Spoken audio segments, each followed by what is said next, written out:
Good morning students. Bhagavad Gita lesson 3 Bharat ki Khoj. Topic Bhagavad Gita. Bhagavad Gita Mahabharat का अंश है, परंतु उसकी अपनी अलग जगह है और वह अपने आप में मुकम्मल है। मुकम्मल है यानी कि पूर्ण है। यह 700 श्लोकों का एक छोटा सा काव्य है, यानी कि भगवत गीता महाभारत का अंश है, लेकिन इसका अलग से वजूद है। और इसके अंदर कितने श्लोक हैं? 700। इसकी रचना बहुत काल से पहले हुई थी, तब से अब तक इसकी लोकप्रियता और प्रभाव कम नहीं हुआ। आज भी भारत में इसके प्रति पहले जैसा आकर्षण बना हुआ है। गीता के महत्व से सभी लोग परिचित हैं। विचार और दर्शन का हर संप्रदाय इसे श्रद्धा से देखता है और अपने ढंग से इसकी व्याख्या करता है।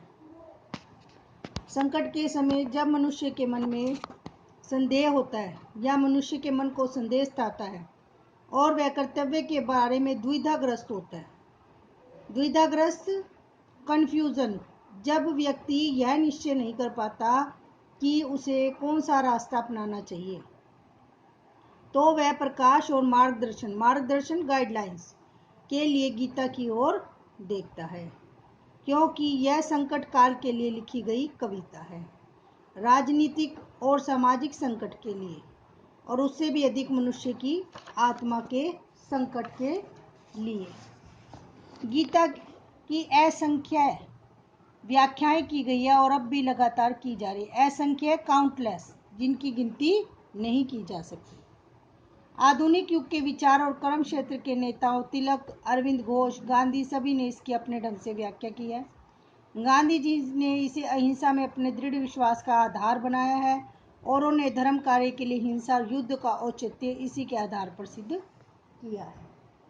जैसे कि आप बच्चे जानते हो, महाभारत में भी गीता का उपदेश अर्जुन को देने के लिए किया गया था, जब वह इस स्थिति में दुविधा में आ गया था कि वह अपने सगे संबंधियों से कैसे युद्ध करे। इस काव्य का आरंभ महाभारत का युद्ध आरंभ होने से पहले युद्ध क्षेत्र में अर्जुन और कृष्ण के बीच संवाद से होता है। अर्जुन परेशान है, उसकी अंतरात्मा युद्ध और उसमें होने वाले व्यापक नरसंहार के, मित्रों और संबंधियों के संहार के विचार के विरुद्ध विद्रोह कर उठती है। आखिर यह किस लिए? कौन सा ऐसा लाभ हो सकता है जो इस हानि, इस पाप का परिहार कर सके? इसकी पुरानी कसौटियां नाकाम हो जाती है, इसके मूल्य ढह जाते हैं। अर्जुन इंसान की उस पीड़ित आत्मा का प्रतीक बन जाता है जो युग युग से कर्तव्यों और नैतिकता के तकाजों की दुविधा से ग्रस्त है। इसी निजी बातचीत से हम एक एक करके व्यक्ति के कर्तव्य, सामाजिक आचरण, मानव जीवन में सदाचार और सबको नियंत्रित करने वाले आध्यात्मिक दृष्टिकोण जैसे विषयों की ओर बढ़ते हैं। गीता में ऐसा बहुत कुछ है जो आध्यात्मिक है।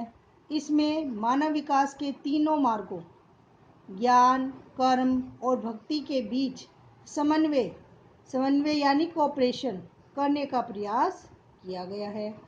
बाकी दो की तुलना में भक्ति पर अधिक बल दिया गया है। यहाँ तक कि इसमें एक व्यक्तिगत ईश्वर का स्वरूप उभरता है, हालांकि उसे पूर्ण रूप परमेश्वर का ही अवतार माना गया है। गीता में मानव अस्तित्व की आध्यात्मिक पृष्ठभूमि का निरूपण किया गया है। रोजमर्रा की जिंदगी की व्यावहारिक समस्याएं इसी संदर्भ में सामने आती हैं। गीता में जीवन के कर्तव्यों के निर्वाह के लिए कर्म का आह्वान किया गया है। अकर्मण्यता की निंदा की गई है और कहा गया है कि कर्म और जीवन को समय के उच्चतम आदर्शों के अनुरूप होना चाहिए, क्योंकि ये आदर्श समय समय पर स्वयं ही बदल सकते हैं। युग धर्म अर्थात विशेष युग के अपने आदर्श को हमेशा ध्यान में रखना चाहिए। गीता का संदेश न सांप्रदायिक है और न ही किसी विशेष विचारधारा के लोगों को संबोधित करता है। इसकी दृष्टि सार्वभौमिक है। सार्वभौमिक यानी सबके लिए है। इसमें कहा गया सभी रास्ते मुझ तक आते हैं। इसी सार्वभौमिकता के कारण गीता सभी वर्गों और संप्रदाय के लोगों के लिए मान्य हुई। इसकी रचना के बाद 2500 वर्षों में भारतवासी बार बार परिवर्तन, विकास और ह्रास यानी पतन की प्रक्रिया से गुजरे हैं। उन्हें एक के बाद एक तरह तरह के अनुभव हुए हैं, एक के बाद एक विचार सामने आए हैं, पर उन्हें हमेशा गीता में कोई ऐसी जीवंत जो चीज़ जीवित रहती है चीज़ मिली है जो विकसित होते विचारों से मेल खाती रही।